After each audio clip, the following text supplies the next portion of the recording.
Welcome, listeners, to Talespinner Tavern. Tip a penny in the storyteller's cup and come cozy up by the fire. Tonight's tale is called Guard Duty. I sat on my post, chin and mouth firmly placed in the palm of my hand, with my elbow resting upon my knee. A pose perhaps a great thinker would take up, except without the great thinking. My mind is as idle as I am, and probably as dull as the piece of metal attached to my pole arm. My lamp and my rations are the only sources of comfort on this chilly night. In fact, it seems somewhat darker than usual tonight, even though we've not yet hit winter. I draw a small path in between the lit cobblestones with my eyes, as if I were tracing out a maze in my mind, until it's cut off by the dark, which makes me realize I can't even see the other side of the street anymore. The realization leaves me a little uncomfortable. No one had been to light the street lamps tonight, and all the candles had been extinguished from the windows above. My irrational mind started to play on this. I was being a child, I told myself. That's something the captain would say. He'd also say, "Go earn your coin, boy. You're being paid to sit on your ass, for Christ's sake." Something which I strangely took comfort in. Eventually, my solitude was broken as I was joined by a stray who had actually squeezed itself from under the gate I was guarding. I guess he must have been looking for scraps among the provisions. I doubt he had any luck, considering we're in wartime. He came over to me, purring around my leg, putting on a little show and dance. "Playing on my soft spot, are you?" I said, as I felt the bones in his back. I chucked him a small piece of ham, one which I was probably holding on to for too long anyway. I joined him on his feast and tucked into some bread. I felt a little silly knowing that the company of this newfound, furry friend had relieved my mind somewhat. Time and time again I realize I'm not cut out for war. Guardsman is about the best I can hope for, though being paid to sit on my ass must certainly beat ending up on the wrong end of a pike. My musings are cut short as a horrible little squeak cuts the silence. Both myself and the cat perk up, trying to identify what it was. As I narrow my eyes, I can see this nasty-looking rat sitting at the very edge of the luminescence, standing up on its legs, facing us. The cat drops the ham and immediately flattens, with its behind starting to wiggle. "What are you thinking, you dope? You have a meal here. Why even bother?" The rat squeaks again, still facing us without hesitation, as though it were taunting, one which seems to successfully goad the cat into a chase. And with a sudden dash, I'm left alone again as the two creatures disappear into the dark. Stupid animal, I think to myself, cursing the rats somewhat more so as I return to my solitude. As time passes, I realize the cat must have been unsuccessful in its pursuit, otherwise he'd have been back to finish his ham. Just as my mind started to fixate on thoughts which were best thought upon within the comfort of the day, the darkness was broken. A yellow glow began to light the street as a lantern carrier approached. "Keeping busy, are you?" It was William, not a face I'd normally appreciate seeing, but in this circumstance anyone would do, to be honest. "Ooh, do you have any wine on you?" he asks, with a straight face, might I add, knowing full well it's probably the 5th time he's asked in the past 2 days. I'm hardly in the mood to bicker and would actually appreciate the company, even if it was from William. I pass over the skin, and he knocks back a very generous swig before returning it. "Seems the candle lighter has gone and taken the bloody night off," I comment. "Yeah, not a good idea, that. In this kind of darkness, that's when the ghouls and goblins sneak over the walls. Here, here, here." He replies with a face as stupid as his laugh. I laugh and shrug it off, but secretly, it's the last thing I wanted to be hearing right now. That's what got Thomas, you know? His tone begins to take on a more serious note. "You remember, a while back now, The lights had been missed that time, too. It was true. It was poor George who found him on his patrol, only around the corner of his post. He was in a right state when he found him, too. It must have been a night whisperer. He quietens his voice as he names the creature. Fuck off, Will. Don't make up stories about the dead. Thomas was killed and robbed, I interject, trying to hide the quiver in my voice. Captain told me he had nothing missing. His sword weren't even drawn, he replies without a hint of jest.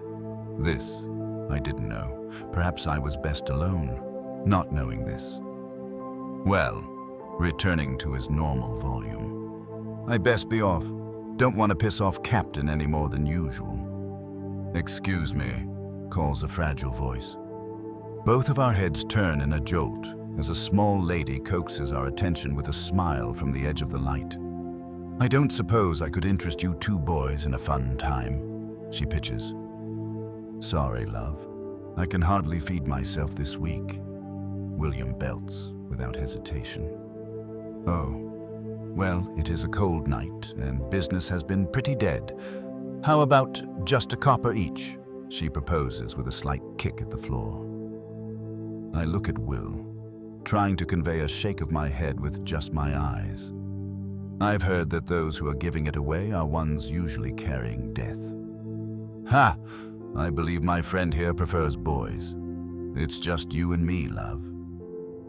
He says with a shit-eating grin, one he wears so often. As he goes to carry his lantern, she interjects.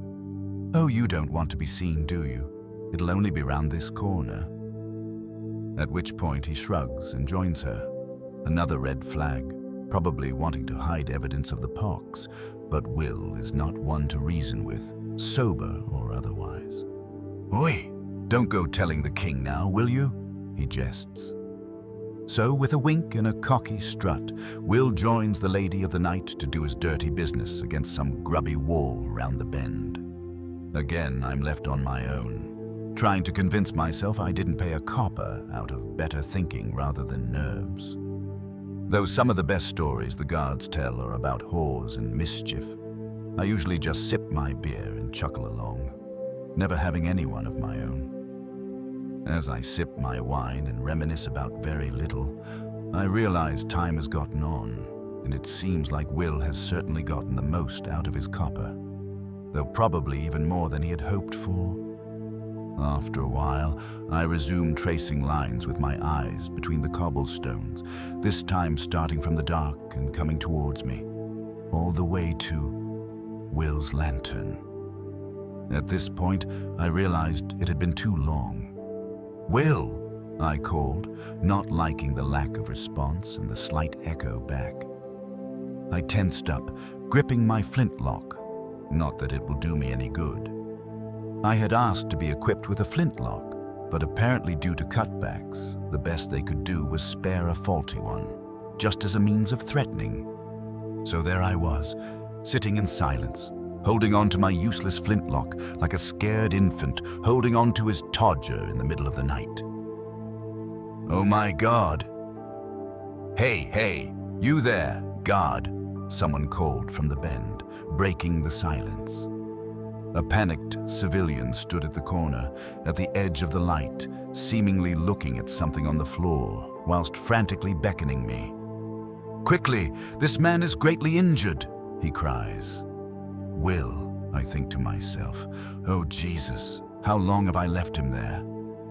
Panic sets in as I haphazardly begin to faff around with Will's lantern. No time for that. Just quickly now, he calls. My stomach turned. I freeze in place and look at the man. He's now standing fully facing me, seeming less concerned about whoever is on the floor. Something was wrong. I can't leave my post. Please go alert the guards. I managed to get out. What? Are you joking with me? You're a guard, aren't you? This man is clearly dying. Come and give me a hand. His tone grows more angry. He cuts me off before I can even repeat myself. What kind of guard are you? Cowardly little boy. Wouldn't even help out a fellow man. He abandons his original air of urgency and grows in menace. I pulled myself together and managed to cut him off mid-rant.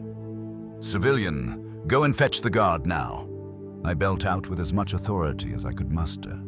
He pauses, apparently caught off guard, and after a few seconds, his face begins to turn. His angry demeanor vanishes and is slowly replaced with a curdling smile, just as he recedes back into the black, without missing a step, as though he were absorbed by the surrounding darkness. It was something I wished I had not witnessed.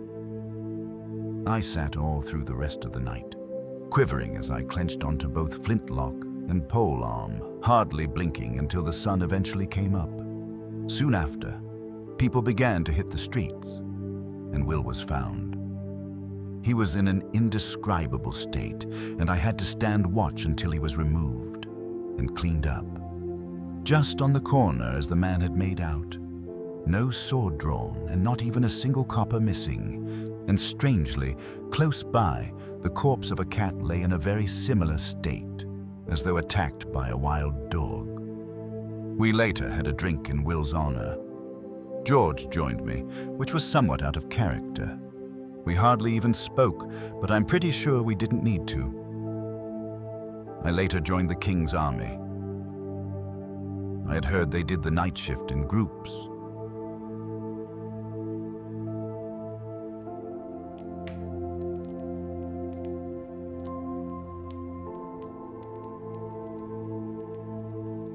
I hope you enjoyed tonight's tale.